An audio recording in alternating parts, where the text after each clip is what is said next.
Hi, everyone.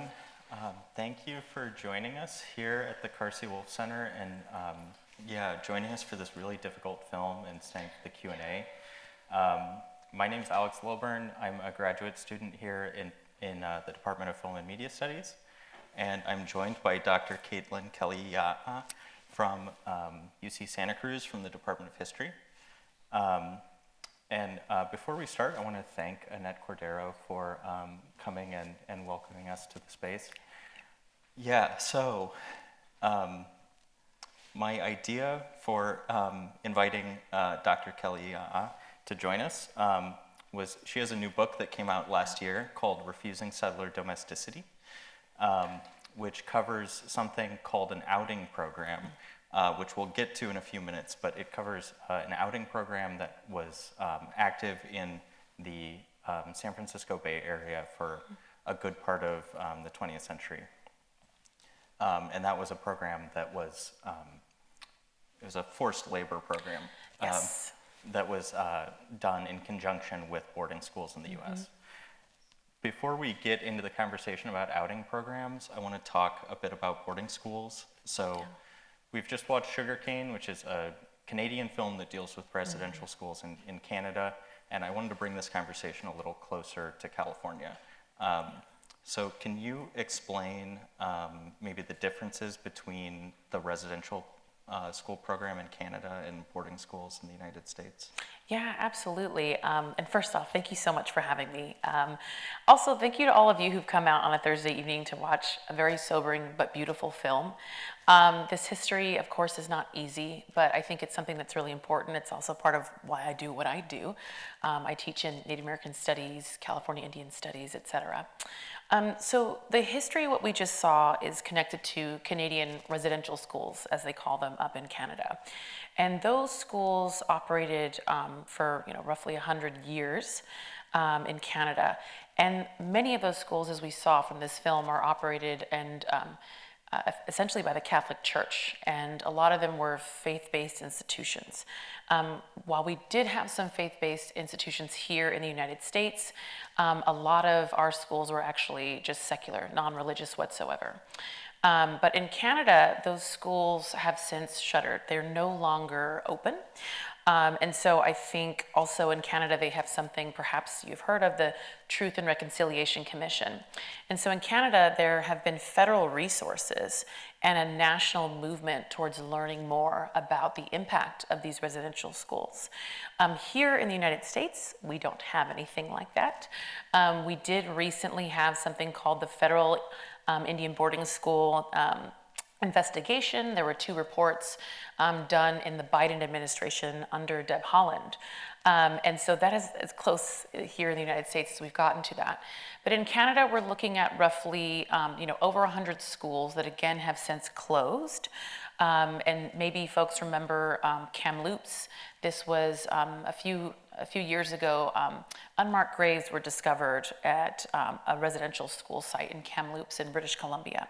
And it's really, I think, ignited a lot more investigation into what these schools were like.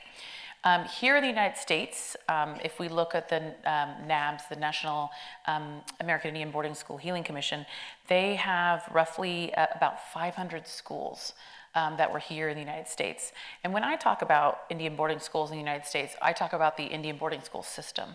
So it was, yes, boarding schools as we see, where children were literally taken thousands of miles away from their family, but also day schools, which were often like closer to communities. And again, my own research, which is outing programs, which is something which seems to be distinct in the United States. From what I can tell, the Canadian context did not have outing programs. But yeah, our schools here in the United States, some of them are still open to this day. So for those of you who maybe are familiar with Riverside, California, we have Sherman Indian School. Up in Oregon, we have Chamawa Indian School. There's also Haskell Institute in Kansas. So there are institutions that are still open to this day. They do not follow the assimilation doctrine that we saw so heavily, I think, in this particular film. They're actually pro-Native. It's a place where Native kids can, I think, feel very included, and yet these are schools that originated, much like the one that we saw today with this film, Sugarcane. So that's just kind of the differences, but know that these institutions were fairly similar in nature. We saw that this school had a cemetery. Indian boarding schools throughout the United States had cemeteries, they had jails. These were places that were supposedly schools, but often instituted labor with Native children. They were places where death and disease were very normal. So even though we call these schools and we think of them as sites of education, I think many would think of them as sites of incarceration, sites of child removal, kidnapping, actually. So this is the very real history that we're still uncovering right now in the United States. And can you explain a little bit of the history of the boarding school system in the U.S., especially with Pratt and Carlisle Indian School? Yeah, so folks may have heard this famous phrase, kill the Indian, save the man. And those are words that were said by Richard Henry Pratt. Richard Henry Pratt was a celebrated military, he has many military accomplishments at the turn of the century, or before the turn of the century, in the late 1800s. And in the roughly 1870s, he was basically charged with taking care of prisoners of war. And these are Native people. These were Comanche, many of them were Comanche prisoners of war. And he brought them to Fort Marion in Florida, and this was actually, they were largely imprisoned by Pratt.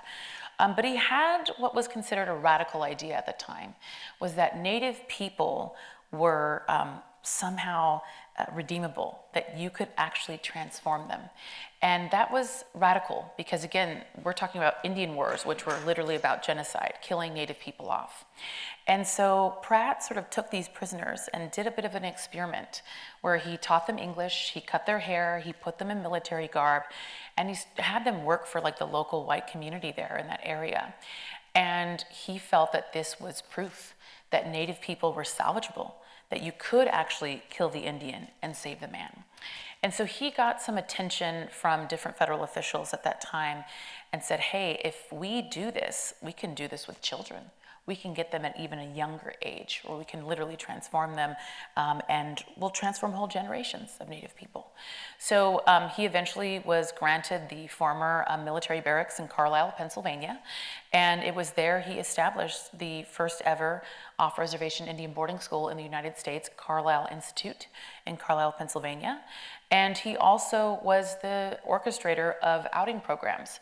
So we saw these schools, and we heard kids talk about when they were taken, when school started around September.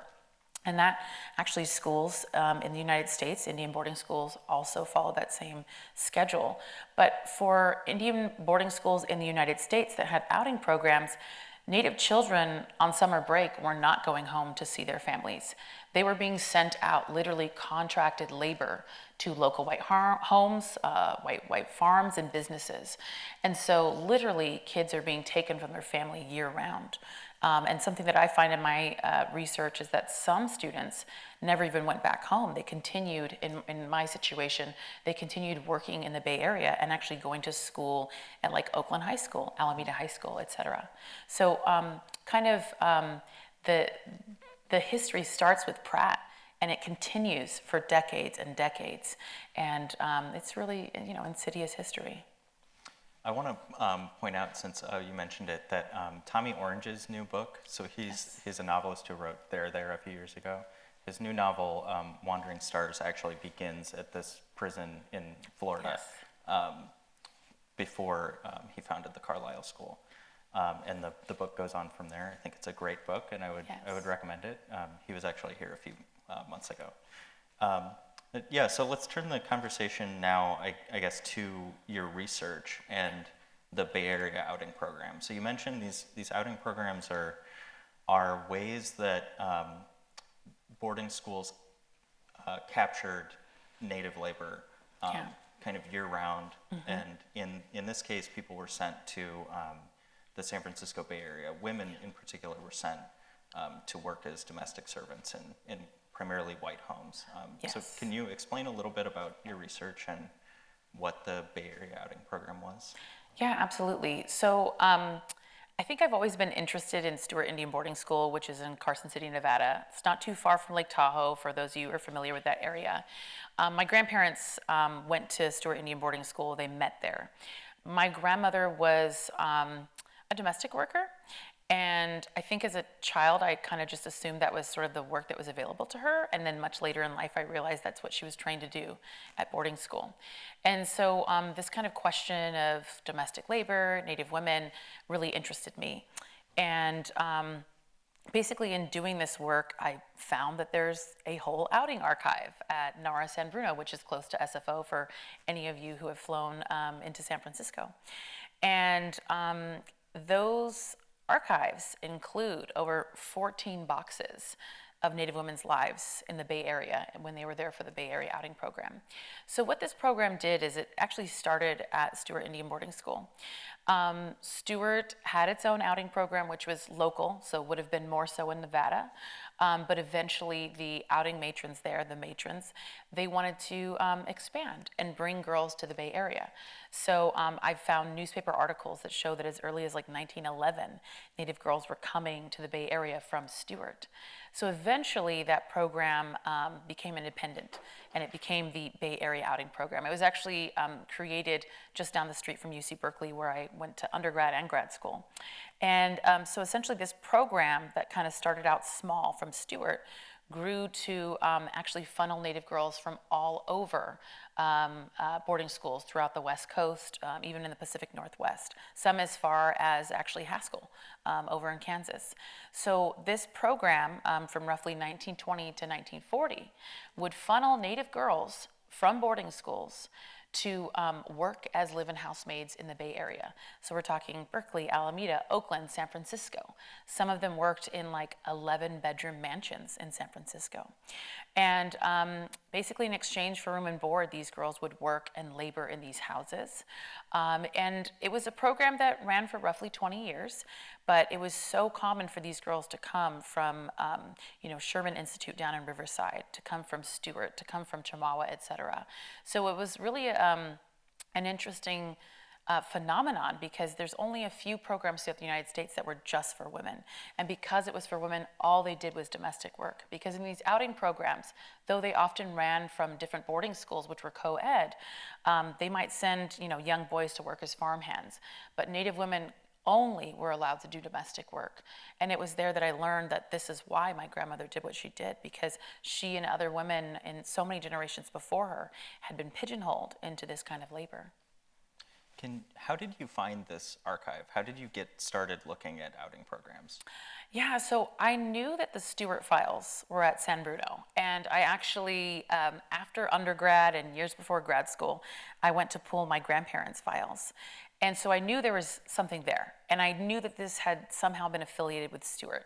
But it was actually when I read Margaret Jacobs' White Mother to a Dark Race, which is a really wonderful book, I saw that she looked at the outing program. And I was like, wait a minute. I literally just had to go to the index, and immediately I was like, this is where it is.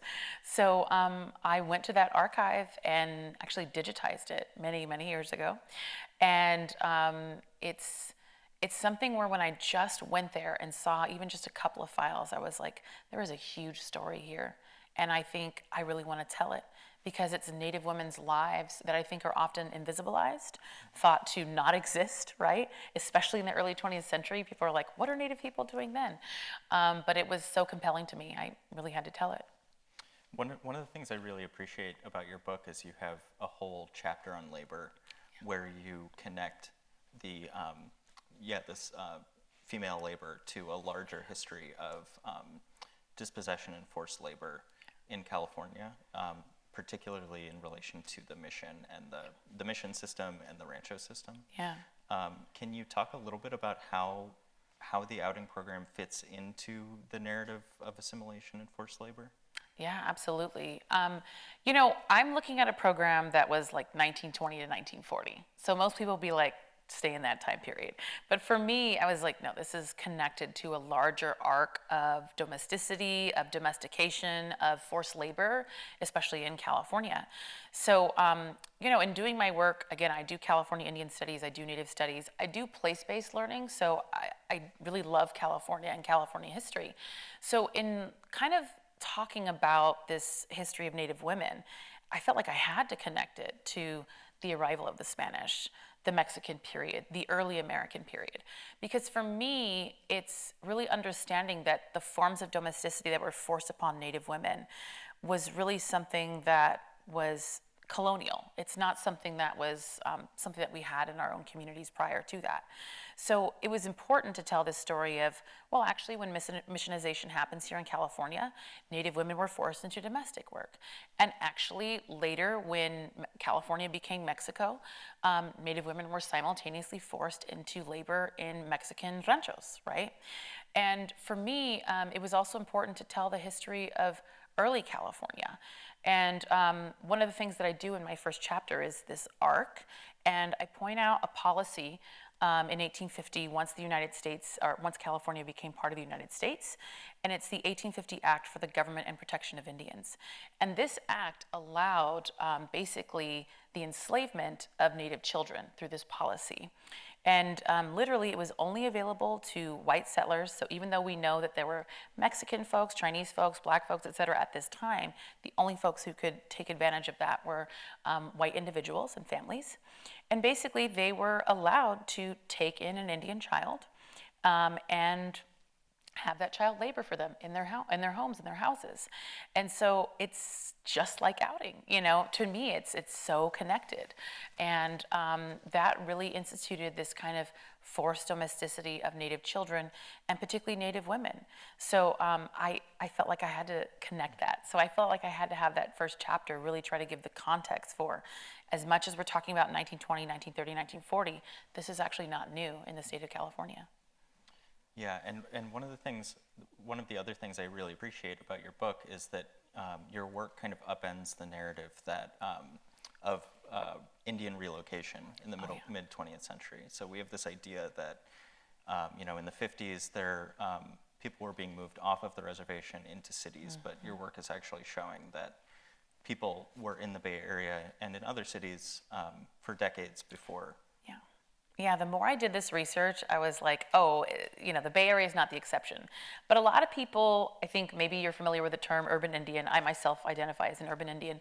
I'm someone who was born and raised in the Bay Area, and I grew up in urban Indian community centers, et cetera. And I think a lot of people, when they look at that history, they think, it's because of Indian relocation in the 1950s, 60s, and so on. But my book really looks at how actually Native people were coming to the city decades prior to relocation. They were often doing it for work, and they were doing it to make their lives better. And the more I looked into that kind of urban Indian history, that post-World War II, interwar periods as well, and pre-relocation, it also happened in places like Seattle. It also happened in other cities across the nation. So in that sense, I always think of how a lot of people think of Native people as only on reservations or as cities as not an urban place. And one of the things that I try to remind everybody is actually the city is still Native land too, right? And it still is Native communities and all of that. So I think it's important to me, especially because in my book, I try to connect that early generation with the genealogy of the generation that is there today. Just kind of giving them, their kudos for the work that they did to build a community that has survived generations. Can you talk a little bit about the experience of these women when they get to the Bay Area? Yeah. So what is the system of outing? Who's overseeing it? Yeah. How are they placed into homes? Yeah. And in particular, you discuss this in your book as a system of surveillance and control. Yes, so absolutely. Can you describe how women were being controlled through outing, or how the matrons wanted to control them? Yeah. So I think the earliest iteration, sort of best example, in my book I have this picture of all these Native women at the Oakland YWCA, and they had just been carted in from Stewart, actually, because a lot of the girls still continue to come from Stewart Indian School in Carson City, Nevada. And so these girls are in this photo op, really, which is announcing that all these young Indian girls have come to help Oakland housewives. And what a sigh of relief it must be to have this help. And if you actually look at the photo, though, all these girls look either indifferent, scared, forlorn, like they are not excited. And they're all still in their hats and coats because they're literally going to be shuttled off to a home that they may be there for the summer or possibly for years moving forward. So the way this program worked was essentially girls often, it's really unclear whether they had a choice, but often girls would say, oh, if your name was on a list at boarding school, you went off to outing. You didn't really have a choice.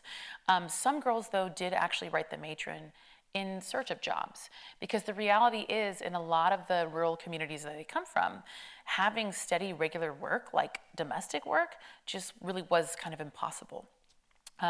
So there's a little bit, of some agency, girls wanting to come to the Bay Area. But when they come to the Bay Area, they've had some kind of conversations, or letters rather, with the outing matron. And they try to say, oh, I want to work in a home with children, or actually I don't want to work in a home with children. I can do this kind of light work, et cetera. They literally describe kind of their qualifications. And one of the things that I found, which was so compelling to me in this archive, is they had this index outing sheet. And the matron would often fill that out. And it itemized a girl, if you will, in an entire sheet of paper. It would give her name, her blood quantum, her date of birth, her tribal affiliation. It would say if she was good at making rolls. It would say what addresses that she had worked at in the Bay Area. And it might even say if she was big-headed, or if she was very attractive and pretty and we should be careful of her. All these little notes and stuff, they were really trying to really itemize these girls. And so that matron was responsible for putting these girls, for placing them in homes throughout the Bay Area. And girls, especially in the 1930s, also signed labor contracts. So they signed contracts, they had signatures of their own signature, their employer's signature, the outing matron's signature. And for a lot of those 1930s contracts, these women were literally kind of like signing away to the rules. And so it meant things like they wouldn't be able to leave the house without a chaperone. It would say they'd get maybe one day off a week. But what's kind of odd is that the employer was also sort of becoming, I don't know if you want to use the word deputized, but they were then responsible for these girls. And if anything happened wrong, they were supposed to continue to surveil them, etc. So you've got the outing matron surveilling girls. You've got the employers surveilling girls. And of course you have local agencies as well. It's interesting, they mentioned the Children's Aid Society. The Children's Home Society, which is like an adoption agency, was also involved with this program. Oh my God, I couldn't think of it. The red boxes for Christmas. People getting... Yes, Salvation Army was heavily involved. So all of these people are really doing their job to surveil and control these Native girls, to control where they went, who they saw, who they engaged with. And so even though girls were like, oh my God, yay, I'm free from boarding school, they found that outing programs themselves were also oppressive and were also focused on controlling and containing them. And I want to point out your book is titled Refusing Settler Domesticity. So you also have examples in the stories you tell of women who left the jobs that they were given or who ran away. Can you talk about the strategies that people employed to contest the outing program? Yeah, I think in doing this research, obviously, I think there's dark sides of outing, which I talk about in later chapters. But when I was writing kind of the dissertation version, I was like, safe zone is to write about resistance, is to write about the ways that women are fighting back with, they're kind of in this liminal standing. They don't have a lot of power and agency. So when they do enact it in this program, that was fascinating and even empowering for me to see. So there are letters that I came across, because these are all letters from the 1920s, 30s, and 40s. But there was one that kind of sticks out to me, is a young woman who was being paid, I think, $25 a month to live and work in this home in Berkeley. And she didn't really enjoy it and felt that she should be paid more. So she wrote a letter to the matron and said that, this woman is hosting social parties every week. And if she has enough money to put on these parties, then she has enough money to pay me a better wage. So I love that there was this commentary of like, I deserve better. And many times girls tried to say, you know what, like if she's not going to pay me my wage, then I'm going to move on. And I love that because, again, they're asserting their agency and saying what they will or will not, put up with. Some women also found that the outing program was trying to take away their children because, as you can imagine, if you're doing live-in work, your child will be considered a burden to the employer. They don't want to also raise your child in the home. One woman basically found out that the outing matron was trying to send her kid to Stewart Indian boarding school, the school she had also gone to. And she outright refused. She's like, you are not taking my kid. And it was so important for her to refuse. She actually just left that job. She was like, I don't want to be involved in this outing program whatsoever. And it was so odd to me because the administrator, the superintendent of the school that she was raised in, because she went there herself, he was like, I don't understand. I thought she had a great time here. Why would she not want her child to come to this boarding school? And obviously we've just seen this, film, which tells us these are the reasons why this generation doesn't want their children going into those schools. And one of the things that I loved finding in this archive as well was runaways, women who were just like, I'm done. They're not paying me my wage. This is my last straw, and I'm leaving here. And I appreciated that because it showed me that, yes, it was a last-ditch effort, but they had enough. And I think it's important to see those moments of resistance when we see, obviously, this larger story of oppression and control. Mm-hmm. I think you also do a really great job of, like you mentioned earlier, connecting this to current generations. Yeah. So you talk about the origin of some community organizations and centers in Oakland and the East Bay. I'm thinking particularly of the Four Winds Club and the Intertribal Friendship House. Yeah. Can you talk about the Four Winds Club and its origins as part of the outing program? Yeah, absolutely. So when I was doing this research, obviously I was focusing on the women's lives, but something that I found in doing this was that these women were actually organizing in the Bay Area. So for many of them, Thursday was their day off. And through that day off, all the girls would kind of get together and meet, and they organized in this club they called the Four Winds Club. And what's kind of interesting is we're not really sure if it started with the Native girls or if it started with the outing matron, but for sure the outing matron was interested in creating a safe space for the girls to gather. So they wouldn't go to bars or nightclubs or dance halls, things that are all over Oakland and the Bay Area, by the way, at this time.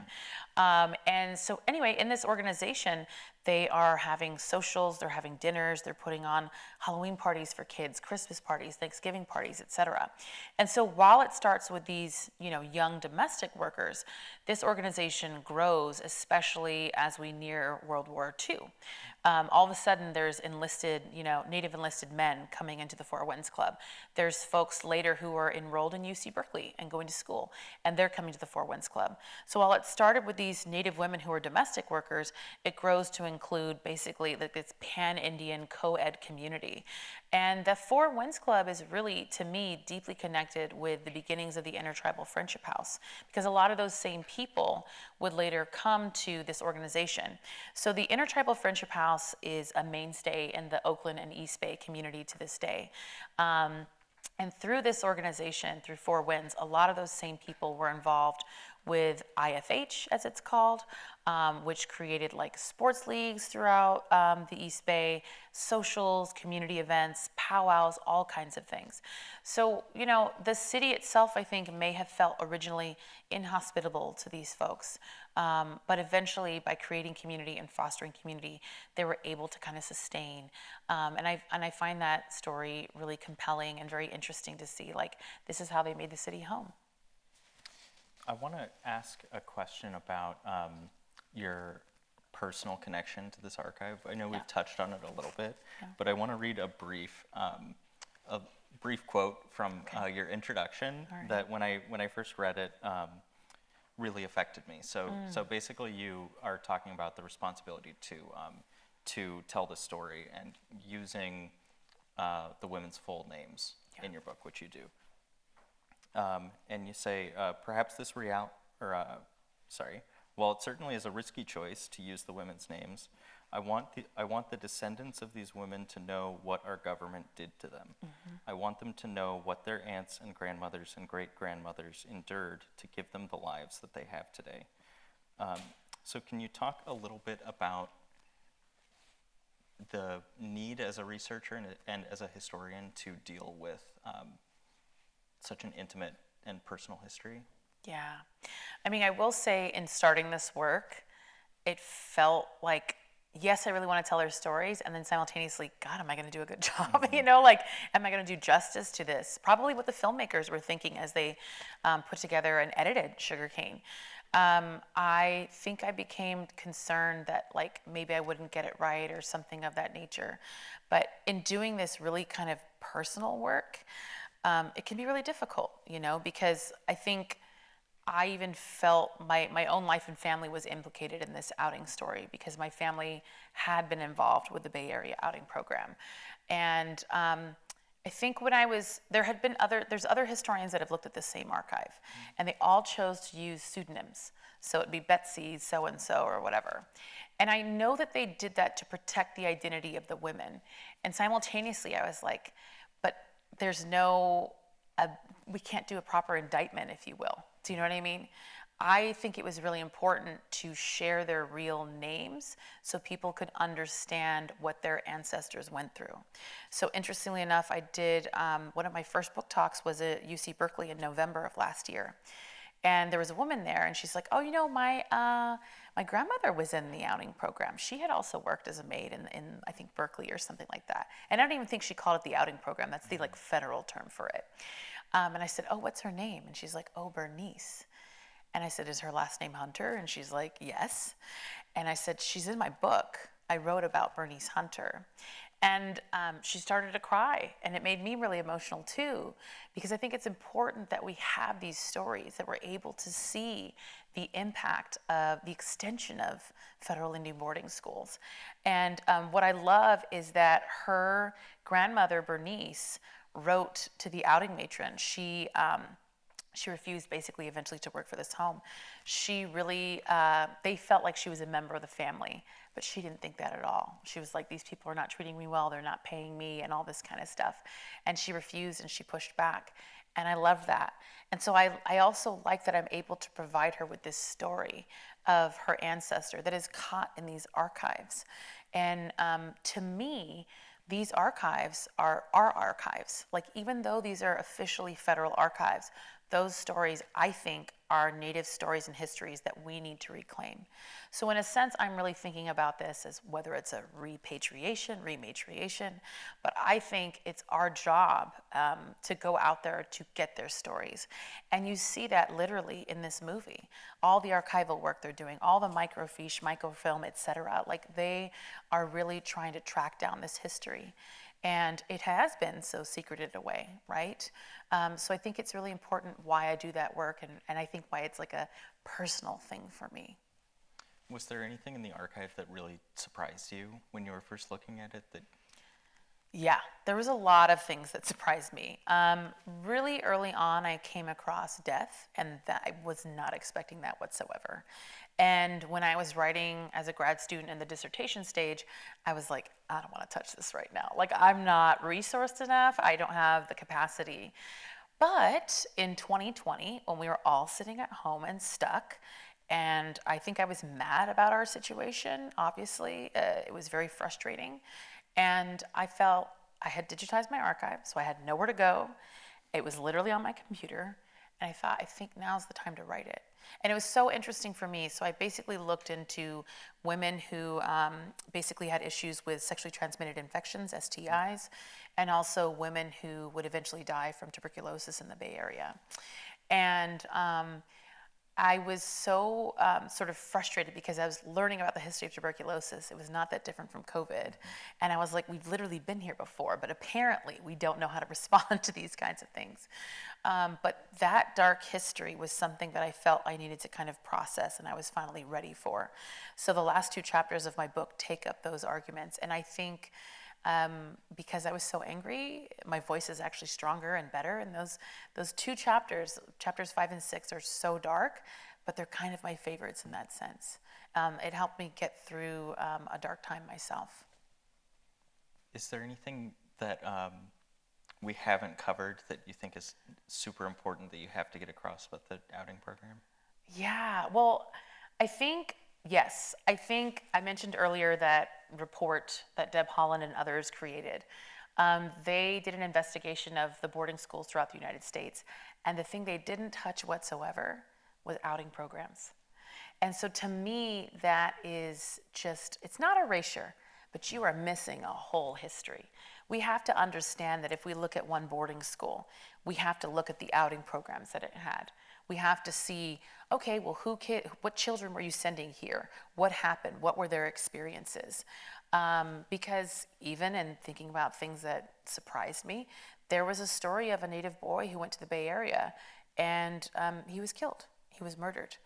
And so it reminds me that we are sending these children from these boarding schools, which were already heinous spaces to begin with, into the private spaces of random people. No one's really going to check in on these girls to see if they're doing okay.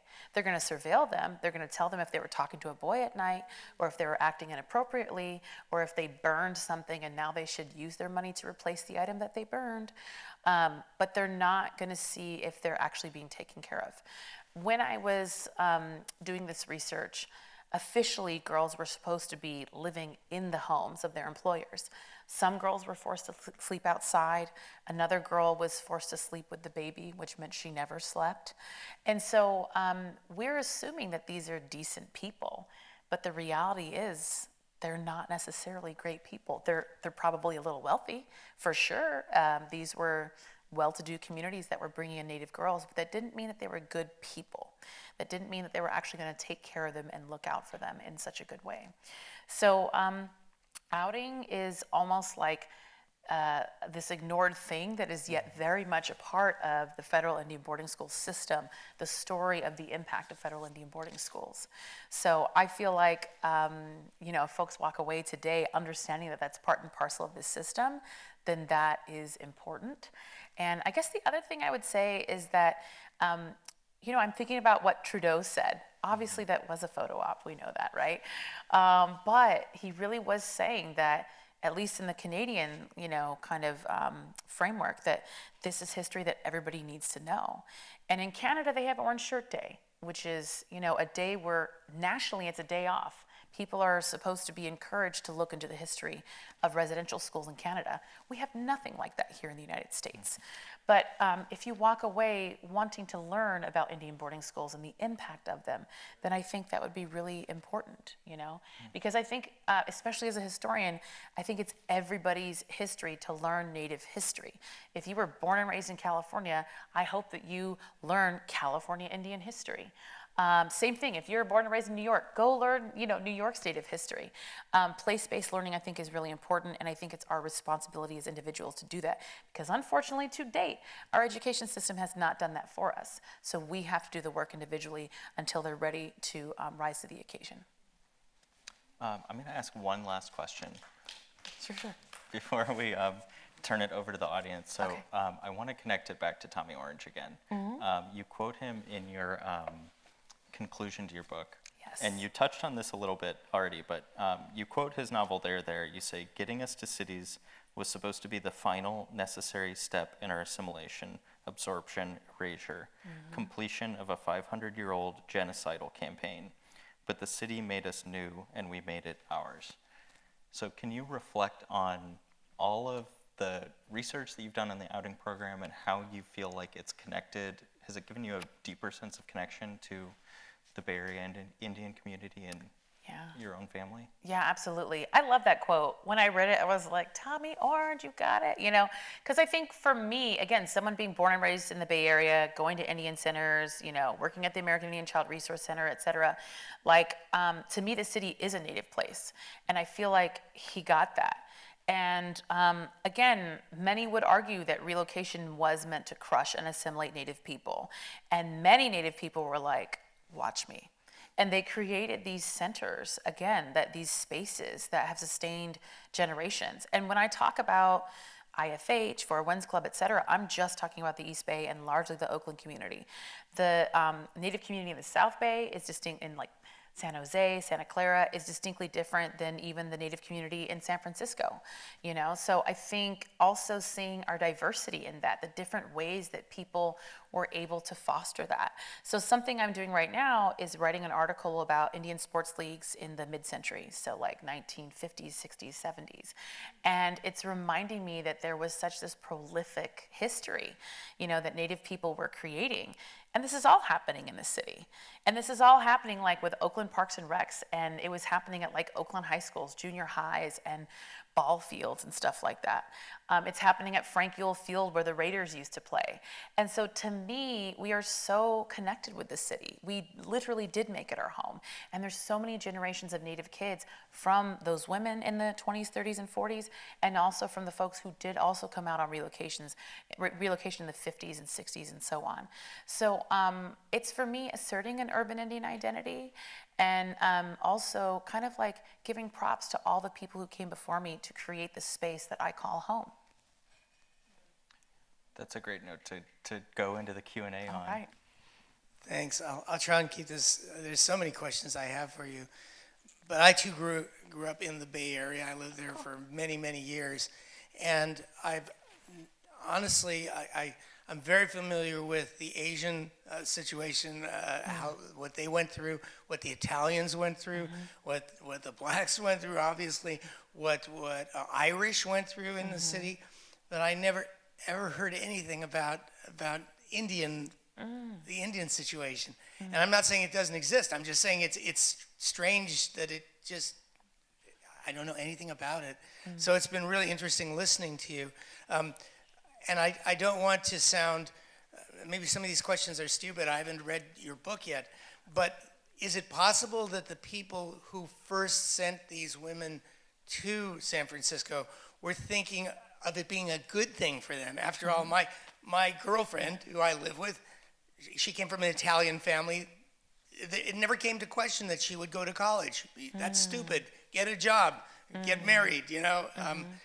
That's kind of how it was thought. So when they got there, you mentioned $25 a month as a salary. Was that a decent salary in those days? I don't know. I mean, I know that in 1960 you could buy a really nice house in a really posh neighborhood in Los Angeles for $35,000, you know. Right. So that's kind of the first question I have for you. Yeah. And I don't want to hog the whole night, but can you please comment on what Yeah, absolutely. So as far as wages, let's say $25 a month.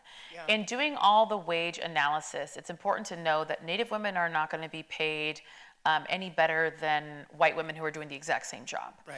And Are they interestingly paid enough, worse? what's that? Are they paid worse? Yes. Yeah, they're paid significantly less than white women who are doing the same kind of job. Interestingly enough, to add this on top of everything, that $25, they only saw if they were still affiliated with a boarding school. So if they were like a 17-year-old girl and they were still going to Stewart Indian School, they only saw 1/3 of their wages. 2/3 of those wages were sent back to her boarding school. And so they're saying that these girls need to learn how to be thrifty and that the superintendent will take care of that money, right? But literally in all the records that I've come across, I do not see any women actually getting that money back. So it's also clear to me that literally these outing programs are helping the school maintain itself.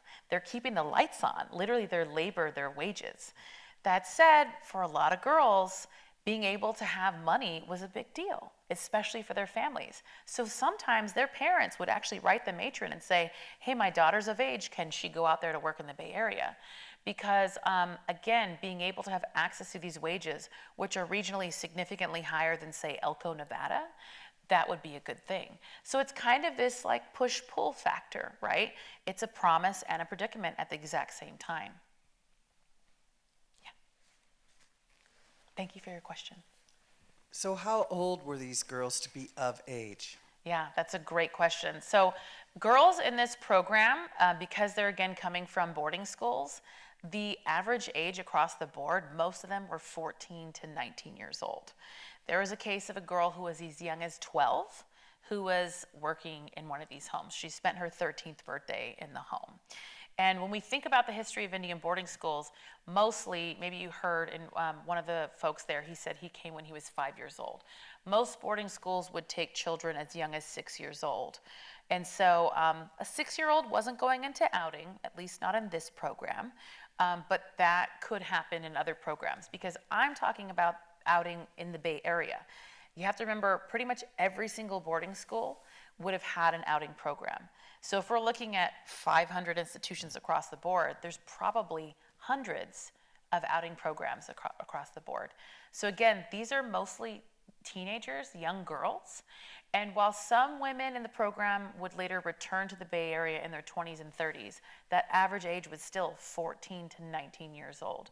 Girls who are being forced to clean these homes and simultaneously saying, you're not wise enough to have all your money. We have to manage it. Because even that 1/3 that they got, the outing matron managed it. She had bank accounts in all of their names, and they had to appeal to her. They had to say things like, oh, I'd like, new shoes for school. They had to say, if a girl asked for cab money, they'd say, what are you doing? That is frivolous, right? So everything was very much structured and controlled. Yeah. Thank you so much for all your words here and your scholarship, which is just tremendous. I want to kind of talk about the other end of things. Like, did they ever get to retire? I mean, was there any kind of provision for how long they would do this? I mean, especially ones, they would be between 14 and 19 when they would begin. Yeah. Was there any built-in sense of a time when they could go off on their own? I mean, for most women, marriage was them somehow getting out of it. But the majority of these women came from working class homes. They would still have to work again. So some girls would say, oh, I'm married now, I don't need to work. And then a few years later, they'd be back. So there really wasn't a plan for when they would even age out of this until they became physically unable, quite literally. So a lot of the women who came into this program, they did it as teenagers, they did it as 20-year-olds. Some women saw a little bit of respite basically in World War II.